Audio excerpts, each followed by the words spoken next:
वाज़ीज़ तलबा, आज 26 जनवरी है और इस मुनासिबत से सिर्फ हम ही नहीं बल्कि हिंदुस्तान के अंदर जितने मराकिज़, जितनी यूनिवर्सिटियां, जितने मदारिस, जितने स्कूल, जितने कॉलेजेस हैं, तमाम इदारों के अंदर और इसके अलावा दिगर नेताओं, लीडरों और उमराओं के यहाँ इस तरह की महफिलें मुनाकिद हुआ करती हैं और उन महफिलों में एक तरह की कौमी एकजहती का पैगाम पूरी दुनिया को देते हैं कि हमारे हिंदुस्तान के अंदर इस मौका और मुनासिबत से किस कदर दिलजमई के साथ हिंदू हो, मुस्लिम हो, सिख हो, ईसाई हो, तमाम तरह के जात और फिरका को कालाए ताक रखते हुए सब मिलजुल कर एक तरह की कौमी त्योहार, कौमी एकजहती का पैगाम पहुंचाते हैं। अजीज तलबा, ये 26 जनवरी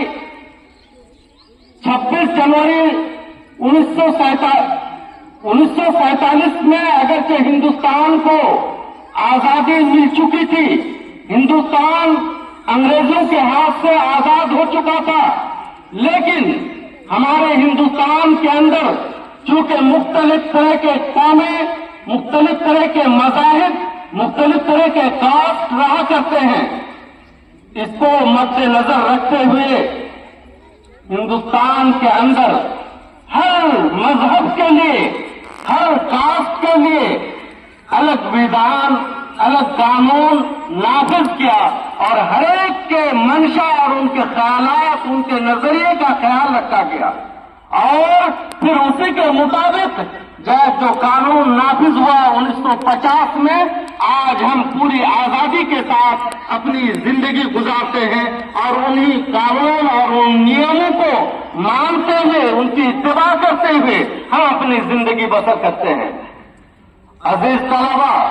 जब कभी भी 26 जनवरी का प्रोग्राम हुआ करता है, उस मौके से जब कभी भी हम खुशियां मनाते हैं, तो जब तक जंग आजादी की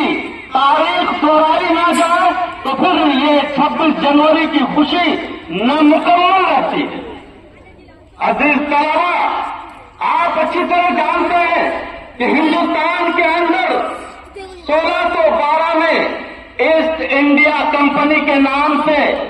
एक सफेद कौम आई थी और हिंदुस्तान के अंदर उन्हें लालच की नजर डाली और आहिस्ता आहिस्ता हिंदुस्तान पर काबिज होने का मंशा पैदा किया। चुनांचे सबसे पहले उन्होंने सूरत, उसके बाद कर्नाटक और उसके बाद फिर बंगाल, इस बंगाल के अंदर खलासी के मैदान में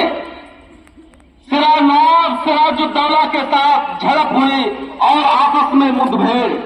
जिसमें नवाब सिराजुद्दौला की 70,000 फौजें थी और अंग्रेजों की सिर्फ 30,000 फौजें। लेकिन इसके बावजूद कुछ मुनाफिक और कुछ ऐसे प्रोपेगेंडा करने वाले शख्सियत